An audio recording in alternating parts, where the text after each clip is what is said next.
But since the divine glory reverberates in the blessed, and that the Most High permits us to participate in the universal praise he receives, it is logical the saints in heaven are in expectation of everything that could increase the celestial enjoyment. Consider then, when you think you are alone, that many intellectual eyes lovingly contemplate you and fervently desire that you utilize the present moment in accordance with the law of the Lord. The glory that you reach will have an effect on all the other blessed. Does the same thing happen with all mortals on earth? The more Christianly humble the traveler, the greater number of spectators he has. This is because there is greater probability of giving praise and glory to our God through the love of charity and therefore to all the blessed. I will tell you that the accidental glory, the happiness in heaven caused by the creatures, not by the Creator, is like the earthly environment. If someone contaminates it, everyone resents it, but if someone purifies it, everyone benefits. During a brief instant of modified time, I meditated that I should be very careful about my private conduct, since some blessed could be observing. What I didn't consider is that God continually observes me. Tenderly loved and I continued to stand on the narrow west sidewalk of Independence Street in San Luis Potosi in 1923. Would you like to look inside Mrs. Campos's home? My beloved one proposed to me. We were in front of Mrs. Campos's home. It was a poor, small home, although somewhat pretentious in a humble neighborhood of St. Louis. The living room windows were open widely. The ordinary and old curtains were drawn such that those outside could enjoy the music from the house. I looked through the window and saw a scene that disconcerted me. I lived that experience many years ago. I saw about 10 immobile people, the majority women, sitting modestly around the room. All were dressed in dark clothing. I observed them better, and yes, I recognized the Campos girls discreetly dressed. That seemed strange to me, because I know that none of them is currently alive. Afterwards, when tenderly loved explained to me the majestic fifth dimension, I had a glimpse of the prodigy. What a marvel! There was my paternal grandmother, who died 30 years ago. It was impossible to understand what was happening.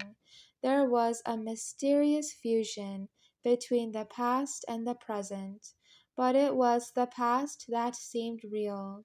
I returned not just to remember, but to be present at an event that I had lived many years before. The past was so real that I resisted accepting it as the past. It was only that the living room seemed narrower than before. I was unable to suspect an illusion because the reality was too objective. I wasn't looking at my paternal grandmother's picture, but at her, alive and corporeally, although immobile.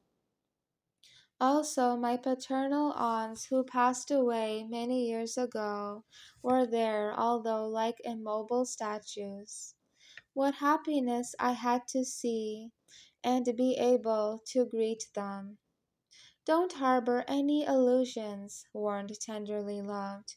You are not you are only able to see them, not touch them because they are now glorified, and contact would cause you to die of happiness. But you have touched me, and instead of killing me, you strengthen me.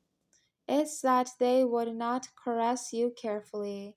On recognizing you, they would embrace you full of joy, and this contact would kill you. Also, for the same reason, when our God caresses the soul of a mortal, he does it lightly and quickly. Of course, our Lord would like to continue to caress, but the dense smog of sin restricts him. Why is it that none of these people move? It's due to the slowness of our modified time in relation to the rhythm of ordinary earth time and the very rapid rhythm in which you and I are moving. Don't be surprised that two very distinct temporal rhythms coincide. If in a still pond you threw two rocks, one at each end, they form two separate waves, opposite but coexistent. Well, then, the persons in the living room live in temporal waves different from us. My paternal grandmother and my aunts, so humble and courteous. They were so loving with me. I was going to say, poor things, but no, since they are glorified. Instead, I should say, poor me, that I am a traveler. Who is this very startled child standing by the piano? Asked tenderly loved, with a certain humorous tone. It was a fat 8-year-old child who really did have a frightened face. I looked at him better, and it was me in my childhood. Now I, an old man, was the most frightened. But this can't be, it's absurd. Surely this was a strange hallucination caused by the wonderful events happening in modified time. My logic assured me of the actual impossibility of what I saw. Quite simply, I could not understand how I, as an old man, could be looking through the window at a boy standing by the piano who was my very self. In spite of such marvels, I couldn't accept this last event, which surpassed my capacity to understand. Don't be amazed, tenderly loved, interjected, with the intent of calming me. This boy is you. Remember, we are visiting the past. This is you 48 years ago. I'm sorry, but I can't believe you. I am here in the street, and this boy is in the living room by the patio. It is true that in my recollection he looks like me, but nothing more, nothing more. No, my love, this boy and you are the same person.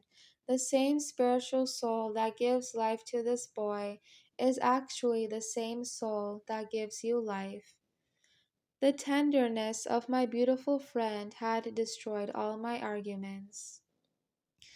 Sweetness breaks rocks. Although my understanding doubted, my heart had been convinced.